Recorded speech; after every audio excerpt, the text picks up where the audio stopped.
के प्रज्वलन के साथ करने का आपसे सादर निवेदन।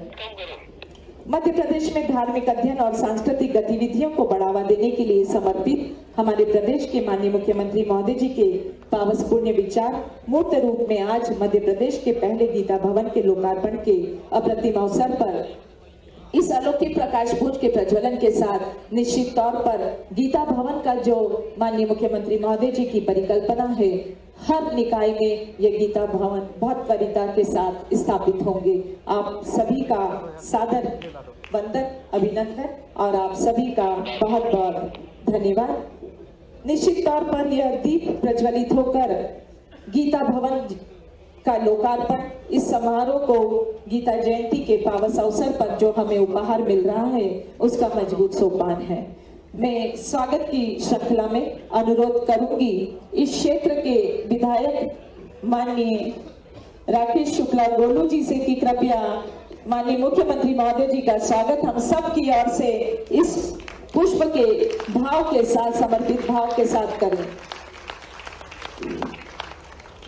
और माननीय गोलू शुक्ला जी से अनुरोध है कि कृपया मंच पर माननीय तुलसीराम सिलावट जी का क्रमशः सभी का स्वागत, वंदन, अभिनंदन करें। सभी का क्रमशः माननीय आप क्षेत्रीय विधायक हैं, आपके क्षेत्र का यह अद्भुत कार्यक्रम, माननीय महापौर जी का भी स्वागत, वंदन, अभिनंदन। माननीय सुमित मिश्रा जी, माननीय गौरव रणदिवे जी, श्रवण चावड़ा जी, सावंत सोनकर जी, सुदर्शन गुप्ता जी विराजित हैं, उनका भी हम स्वागत, वंदन, अभिनंदन करते हैं। और मैं माननीय महापौर जी से अनुरोध करूंगी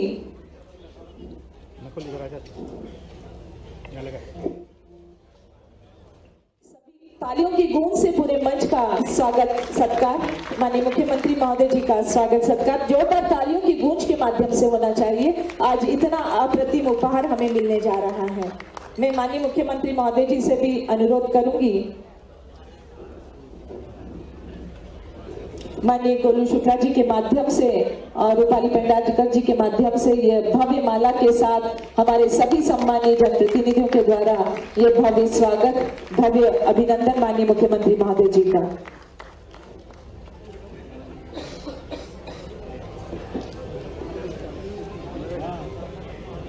मैं अनुरोध करूंगी आदरणीय महापौर पुष्यमित्र भार्गव जी से कि हम सब की ओर से माननीय मुख्यमंत्री महोदय जी का स्वागत करें।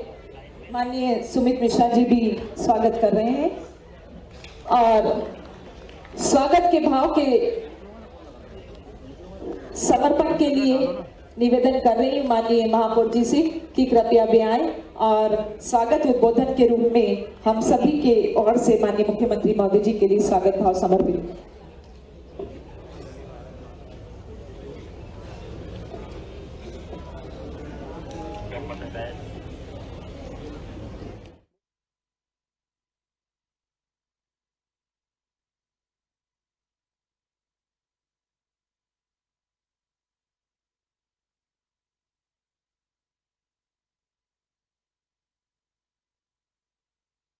हमारी दूसरी पुस्तिका जिसका प्रकाशन मध्य प्रदेश शासन संस्कृति विभाग के अंतर्गत वीर भारत न्यास के द्वारा किया गया है, संजय यादव जी और राघवदास पंडित जी, और निवेदन आदरणीय श्री राम तिवारी जी से।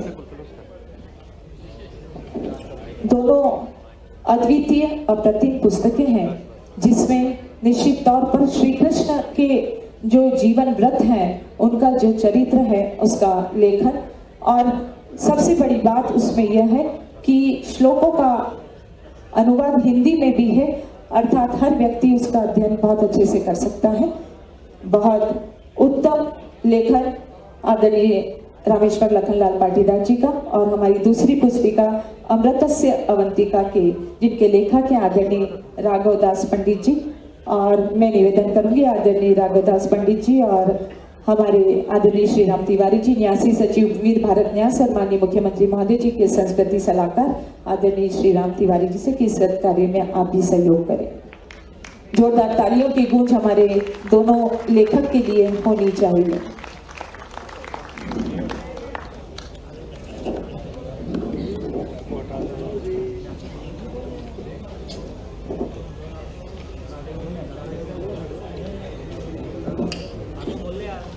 एक बार हमारे दोनों लेखकों के प्रति अपने सम्मान के भाव तालियों के माध्यम से समर्पित करें और माननीय मुख्यमंत्री महोदय जी के कर कमलों से यह पुस्तकें आज विमोचित होकर हम सब के लिए भी समर्पित हैं।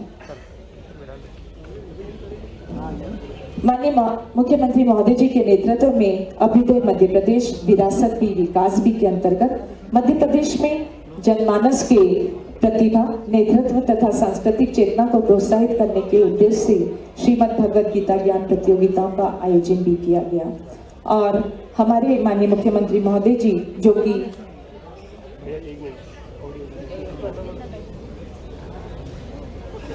बहुत बहुत धन्यवाद और मेरा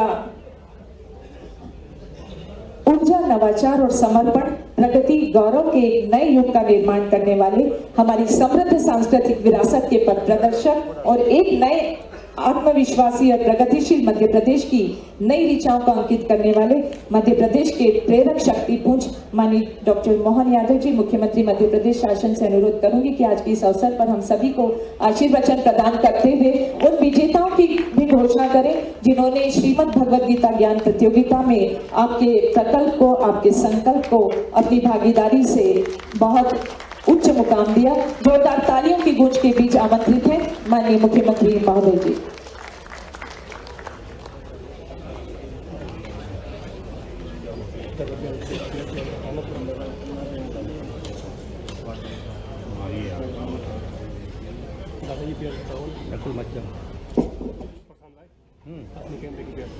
बोले गोपाल कृष्ण भगवान की।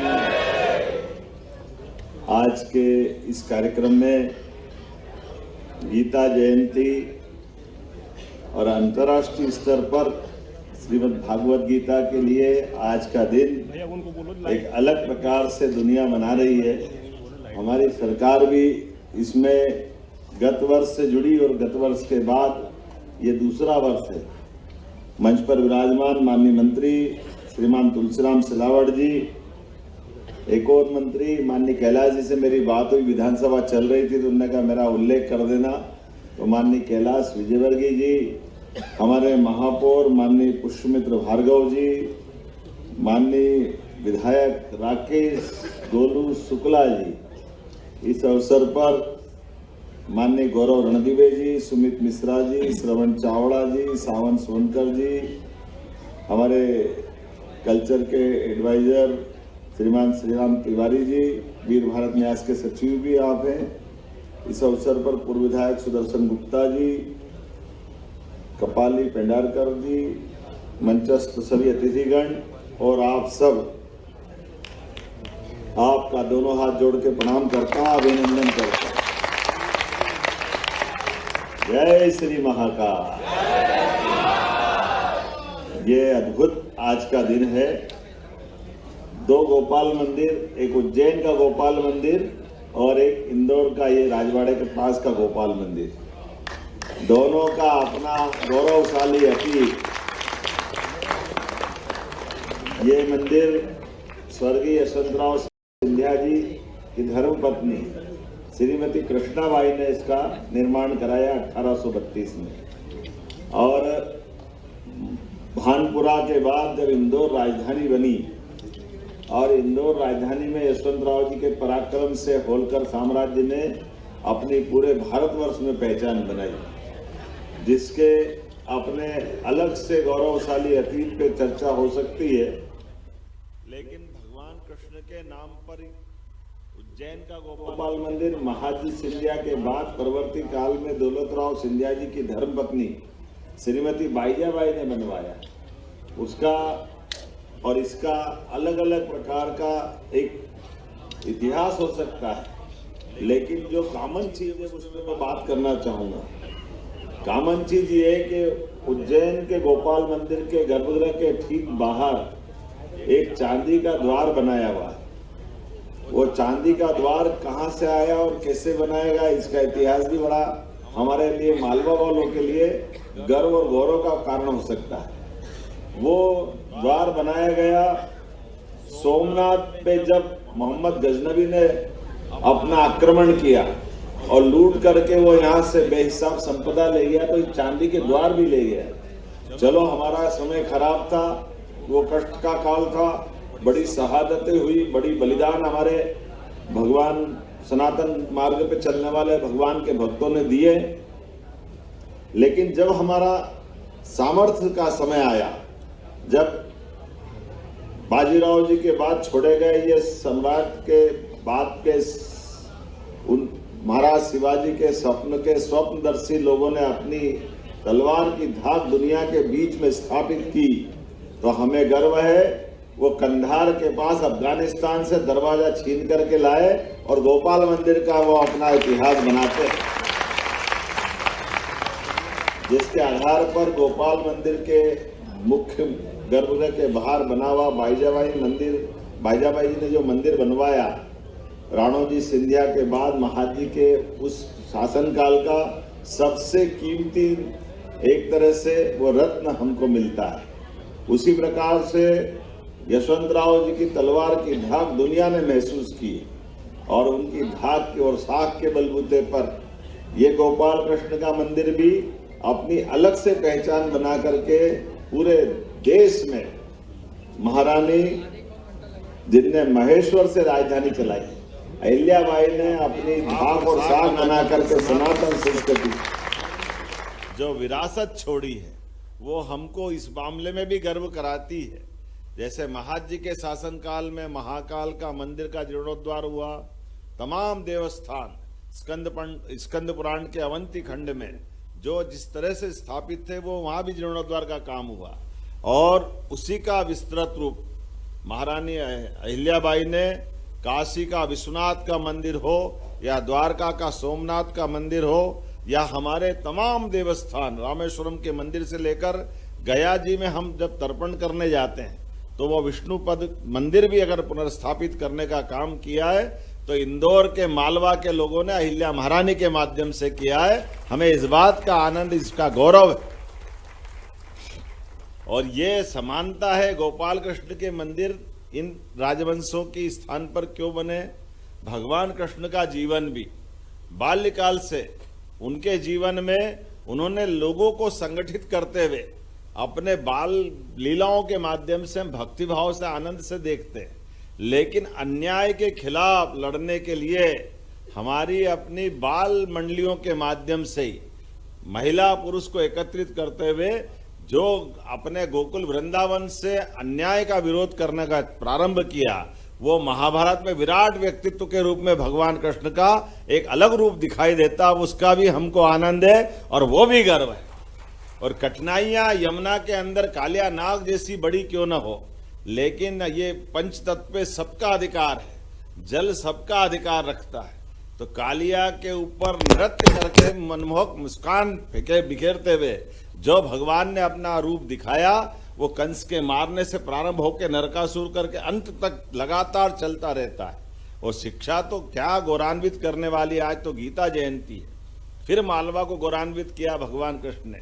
जो गोकुल का महत्व है, जो वृंदावन का महत्व है, जो द्वारका का महत्व है, वो मध्य प्रदेश के मालवा का महत्व है, उज्जैनी सांदीपनी आश्रम का महत्व है, उसका आनंद हमको आता है।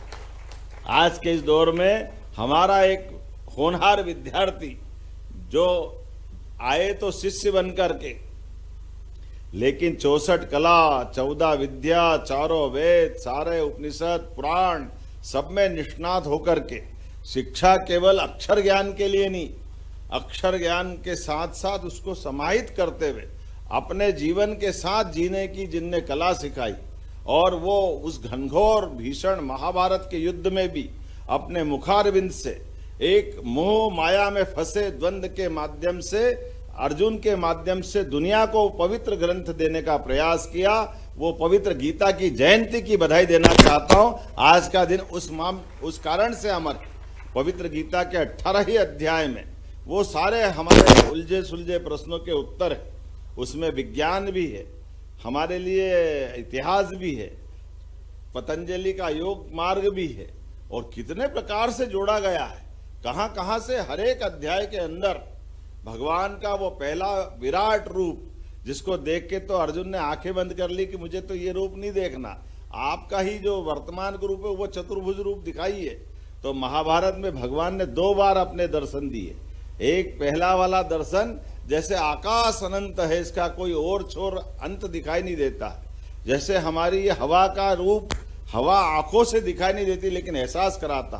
तो पहला रूप तो वैसा था कि उसको समझ में ही नहीं आया अर्जुन को कि ये क्या दिखा रहा हो, क्या देखूं क्या नहीं देखूं। उससे भयाक्रांत होकर के जब उनने विनती की कि ये भगवान रूप आप तो अपना जो है उसी को बड़ा करके दिखाओ, तो अपने भक्तों पे भगवान कैसी कृपा करते हैं ये हमारा 11वां अध्याय बताता है कि उनने उस रूप को समेटा और वही अपना विश्व दर्शन रूप अलग प्रकार से दिखाया, जिसको आज भगवान का वो विराट रूप दुनिया याद करती। महाभारत के युद्ध में होने वाले बाद के परिणाम को वो प्रत्यक्ष अपनी आंखों से देखते हैं कि जब कौरव के महारथी दौड़ते हुए उनके मुंह में प्रवेश कर रहे हैं, उस विकराल रूप से चारों तरफ से जो उनका अपना स्वरूप बना वो वाकई अद्भुत था।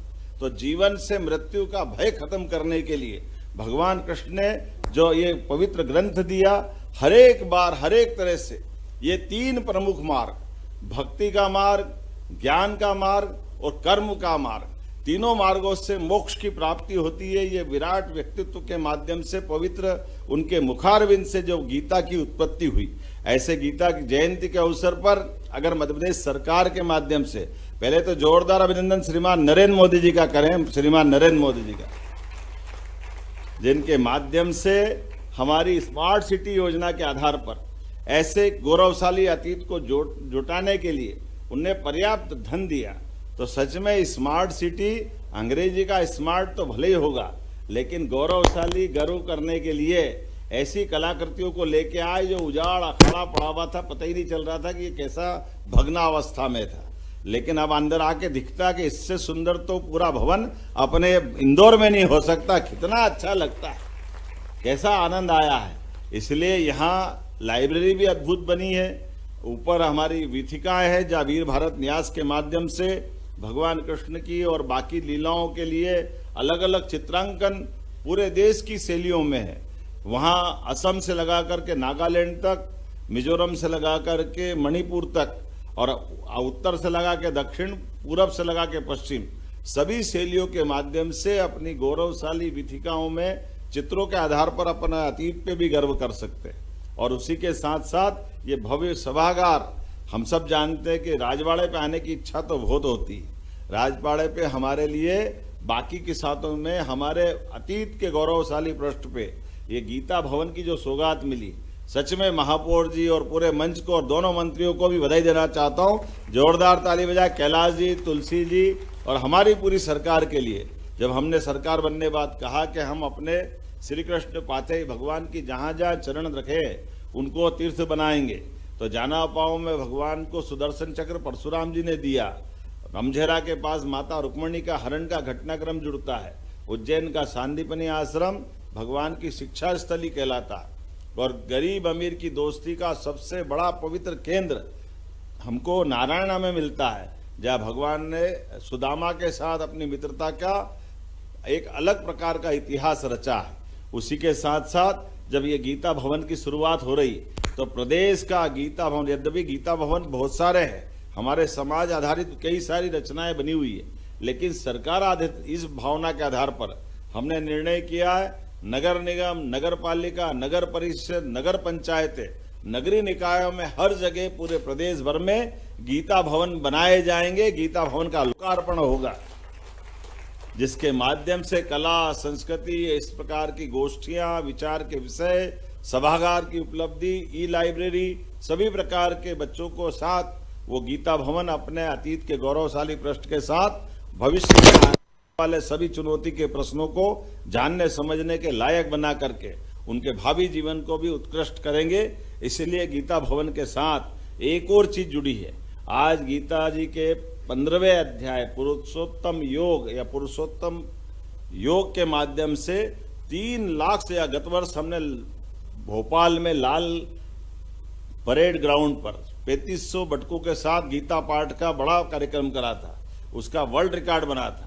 एक दूसरा रिकॉर्ड बना है, आज 3 लाख से ज्यादा गीता पाठी बच्चों ने पूरे प्रदेश के अंदर जोरदार अभिनंदन करें अलग अलग श्रेणी के आधार पर। पंजीयन भी जिनका हुआ 5,84,000 और वेबसाइट विजिट की 12,79,210, कक्षा 6 से 8, 9 से 12, दिव्यांग, सामान्य और कारावास के बंदी तक को सबको मौका दिया और पुरस्कार भी इसलिए 88 लाख के पुरस्कार दिए जा रहा है। जोरदार अभिनंदन करें अलग अलग प्रकार के। हमारे अपने 6 से 8 की कक्षा वाले 12 पुरस्कार, 9 से 12 वाले 18 पुरस्कार, दिव्यांग के 6 पुरस्कार, सामान्य के 22 पुरस्कार और कारावास में निरुद्ध बंदियों के लिए 30, इस प्रकार से 88 अलग अलग पुरस्कार दिए गए, जिसके माध्यम से 23 नगद पुरस्कार है जो लगभग 5,31,000 के। जोरदार अभिनंदन करें पूरे भावना के लिए। और नगद राशि जो 2 पुरस्कार दिए जा रहा है दोनों स्कूल वर्ग के लिए, वो 1-1 लाख के पुरस्कार है। जोरदार अभिनंदन करें इस माध्यम से। नगद पुरस्कार एक जो 51,000 राशि का है, एक नगद पुरस्कार, लेकिन दिए गए 3 है, इसको 31,000 का दिया है। कितने प्रकार से जोड़ते हो, आप भी गजब कर देते। जोरदार, कल्चर मिनिस्ट्री वाले भी गजब कर देते। और देने के लिए भी आपने कहा कि जो बंदी है, अगर वो आज बंदी है तो कल उनके परिवार में भी आय के साधन बढ़ना चाहिए। तो ये गीता जयंती के अवसर पर 20 ई-रिक्शा लेने का भी पुरस्कार का जोड़ा है। जोरदार अभिनंदन करें इस माध्यम से। और युवाओं के लिए ई-बाइक, 30 ई-बाइक देने के लिए जोरदार अभिनंदन इस माध्यम से भी करें। उसमें दिव्यांग भी है, सामान्य भी है और लैपटॉप 15 लैपटॉप 80,000 के 15 लैपटॉप। जोरदार अभिनंदन को। क्या गीता जयंती मन गई, क्या क्या नहीं छोड़ा है, सब तो जोड़ा है। आज अपनी तरफ से वाकई आपको बधाई दे रहा हूँ। और 11-11 हजार के 17 पुरस्कार। जोरदार अभिनंदन इस माध्यम से भी करें। नाम हो बढ़ूंगा तो लंबा हो जाएगा। आज तो मैं केवल ये देख देख के आनंद ले रहा था कि इतना अच्छा कार्यक्रम, पर इंदौर वाले जो करते हैं वो सबसे बढ़िया ही करते हैं। और ये कल्चर मिनिस्ट्री वाले भी कर रहे हैं, साथ में उनको भी जोड़ना पड़ेगा। मध्य प्रदेश सरकार इंदौर से अलग नहीं है। इंदौर के दौर से लगा करके मध्य प्रदेश का दौर माननीय मोदी जी के दौर से निकल कर जुड़ के चल रहा है। जोरदार अभिनंदन मोदी जी के लिए भी करें। आज के इस अवसर पर महाग्रंथ गीता संकट में बल, संघर्ष में आत्मबल, उलझन में सारथी है और अंधकार में अटल साथी है।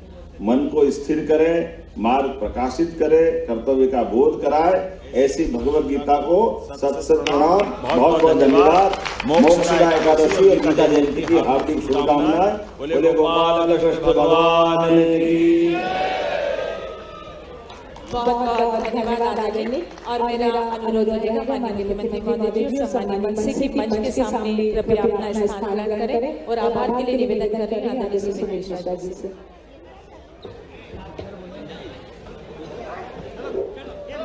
सब लोग वहीं पे बैठेंगे, अभी का मंचन होना शेष है।